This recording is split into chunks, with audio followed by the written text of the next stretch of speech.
পবিত্র মাহে রমজান উপলক্ষে মাসব্যাপী ইফতার বিতরণ কর্মসূচির ধারাবাহিকতায় রাজধানীর মিরপুরে সাধারণ পথচারী ও রোজাদারদের মাঝে ইফতার বিতরণ করা হয়েছে। ঢাকা মহানগর উত্তর বিএনপির আহ্বায়ক ও যুব ও ক্রীড়া প্রতিমন্ত্রী আমিনুল হকের পক্ষ থেকে এই জনকল্যাণমূলক উদ্যোগ নেওয়া হয়। আজ বুধবার বিকেলে রাজধানী মিরপুর পল্লবীর ফুলকলির সামনে এই ইফতার বিতরণ অনুষ্ঠানের আয়োজন করা হয়। ইফতার বিতরণকালে উপস্থিত ছিলেন ঢাকা মহানগর পশ্চিম ছাত্রদলের প্রতিষ্ঠাতা সাংগঠনিক সম্পাদক ও পল্লবী থানা বিএনপির যুগ্ম আহ্বায়ক মাসুদুর রহমান খান মাসুদ। অনুষ্ঠানে আরও উপস্থিত ছিলেন ৯১ নং ওয়ার্ড বিএনপির সহ সম্পাদক রফিকুল ইসলাম, সাংগঠনিক সম্পাদক নাঈম হাসান এবং ৯১ নং ওয়ার্ড ছাত্রদলের সাবেক সভাপতি নুরুল মুক্তাদির দিদার সহ স্থানীয় বিএনপির বিভিন্ন অঙ্গ ও সহযোগী সংগঠনের নেতাকর্মীরা। বিসমিল্লাহির রহমানির রহিম। বাংলাদেশ জাতীয়তাবাদী স্বেচ্ছাসেবক দল ৯১ নম্বর ওয়ার্ডের পক্ষ থেকে মাসব্যাপী ইফতার বিতরণ করা হচ্ছে।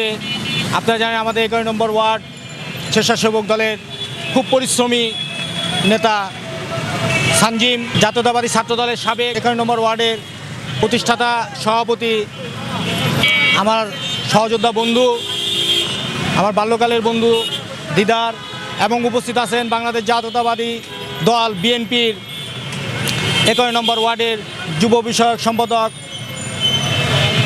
রফিকুল সহ স্বেচ্ছাসেবক দলের বিভিন্ন নেতৃবৃন্দ। সবাইকে পল্লবী থানা বিএনপির পক্ষ থেকে সংগ্রামী শুভেচ্ছা অভিনন্দন।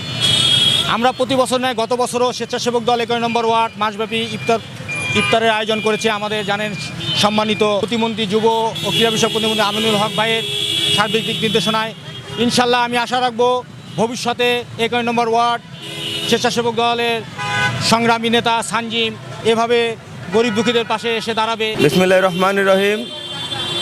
আমাদের ক্রীড়া প্রতিমন্ত্রী আমিনুল হক ভাইয়ের নির্দেশনায় মাসব্যাপী ইফতারের বিতরণ হচ্ছে স্বেচ্ছাসেবক দলের পক্ষ থেকে। ৯১ নং ওয়ার্ড মাসব্যাপী ইফতার বিতরণ করছে এবং ইনশাল্লাহ আগামীতে করে যাবে। ৯১ নং ওয়ার্ড স্বেচ্ছাসেবক দল নেতা সানজিম হাসানের সার্বিক তত্ত্বাবধানে ও আয়োজনে এই কর্মসূচি সফলভাবে সম্পন্ন হয়। ইফতার বিতরণকালে স্বেচ্ছাসেবক হিসেবে সহযোগিতা করেন আবু নাসের, আরিফ হোসেন জাহিদ, মোহাম্মদ তানবীর, মিরাজ ইসলাম মিরাজ, ফারহান মাসুদ এবং শেখ জুবাইর আলী রিফাত।